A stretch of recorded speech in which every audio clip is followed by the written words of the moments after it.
pessoal! Esse é o nosso primeiro vídeo da série DNA da NUP e nós vamos falar hoje sobre epigenética, qual a importância dos testes genéticos. Para começar, vamos falar sobre o gene. O que é o gene?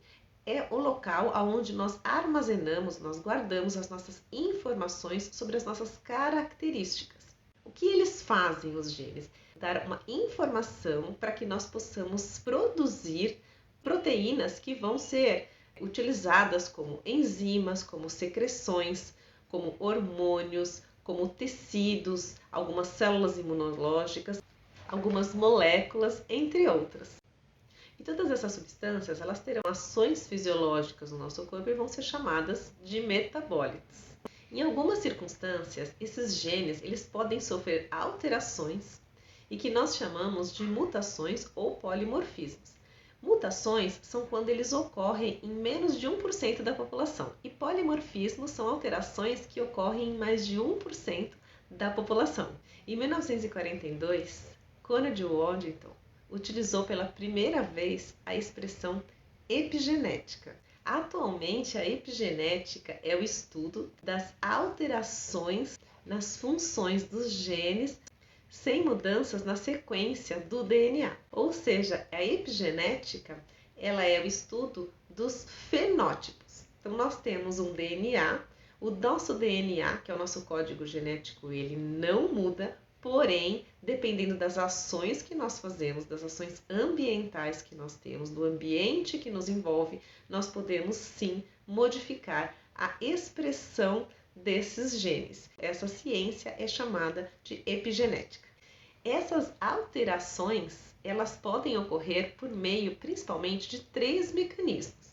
E o primeiro deles que nós vamos comentar é a metilação do DNA, e que são reações muito comuns que ocorrem em determinado local do gene. E esses padrões de metilação eles são extremamente importantes para garantir a estabilidade do nosso cromossomo, ou seja, do nosso gene. Padrões anormais de hipometilação ou de hipermetilação podem levar à instabilidade do nosso genoma e, por isso, causar doenças como câncer, doenças degenerativas, entre outras doenças e condições clínicas também. Outra modificação epigenética importante no nosso organismo também é por meio das modificações das histonas. As histonas, elas são importantes para condensar o DNA e proteger esse DNA.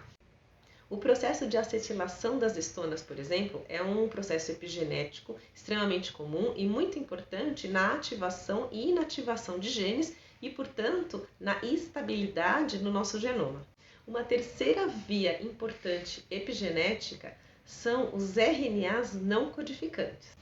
Enquanto as vias anteriores elas vão agir no processo de transcrição, essa via do RNA não codificante ela vai agir nas vias de tradução, ou seja, por meio dos microRNAs, se liga ao RNA mensageiro e regula a expressão dos genes, ligando e desligando também genes.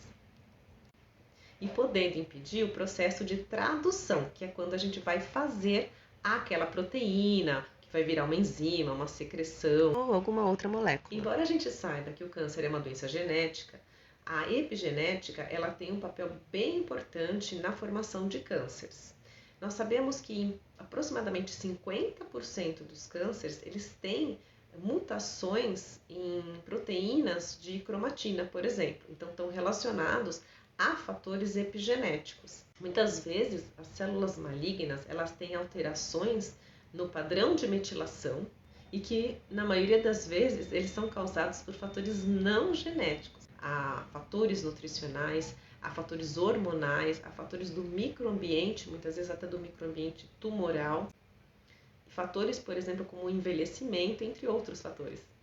A gente pode dar o exemplo do câncer de próstata, que pode ter alterações no processo de metilação, tanto promovendo uma hipermetilação quanto uma hipometilação. Logicamente, em momentos diferentes da doença, nós vamos ter a hipermetilação, que normalmente ocorre em promotores de genes.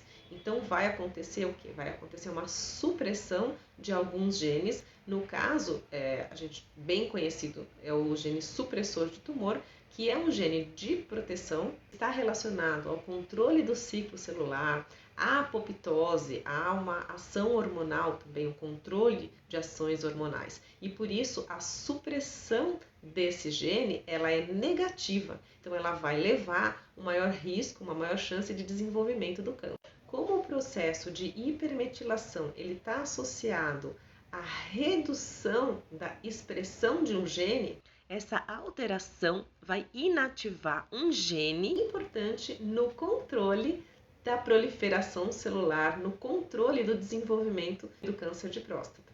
Dessa forma, um padrão alterado nesse processo, ele vai levar a uma iniciação tumoral, a uma progressão de tumor também e metástases. Já o processo de hipometilação, ele está mais associado a estágios mais avançados do câncer de próstata, e um padrão de hipometilação de um gene, ela vai levar ao aumento da expressão desse gene. E isso vai levar a uma redução do processo de metilação, e que isso é um processo de estabilidade do genoma, do DNA. Por isso, vai levar a uma instabilidade do DNA e aumentar a hipometilação também de promotores de genes individualmente. Então, de forma geral, de forma global, vai ter uma instabilidade nesses genes e alguns genes que não deveriam estar ativados, eles passam a ficar indevidamente ativados. Assim, no processo de hipometilação, nós temos genes que deveriam estar metilados em células normais e deixam de estar nesse estado da hipometilação. Um exemplo desses genes em oncologia são os oncogenes, principalmente o MYC. São genes ligados ao estímulo da proliferação celular, ou seja, eles aumentam e estimulam a proliferação celular. Por isso, quando eles não estão regulados, eles podem aumentar a chance de desenvolvimento de câncer. Então, as alterações epigenéticas, elas são importantes para esse controle do câncer.